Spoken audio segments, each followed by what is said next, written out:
আলহামদুলিল্লাহ, মুরগিগুলো ভালো আছে। আজকে বয়স হচ্ছে 8 দিন।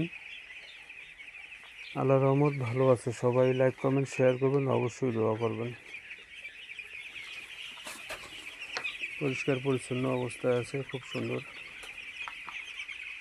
ভালো অবস্থায় আছে। কালকে পাতান উঠায় দিব, শুধু আটালে রাখবো কালকে থেকে। যাই হোক, আলহামদুলিল্লাহ মুরগিগুলো ভালো আছে। সবাই অবশ্যই লাইক কমেন্ট শেয়ার করবেন, আপনাদের মতামত জানাবেন। মুরগিগুলো আল্লাহর রহমত ভালো আছে। 3টা বুড়ার সাজাইছি, 3 জায়গায় আছে মুরগি, ভালো আছে আল্লাহ রহমতে। লাইক কমেন্ট শেয়ার অবশ্যই করবেন, মূল্যবান মতামত আপনাদের জানাবেন।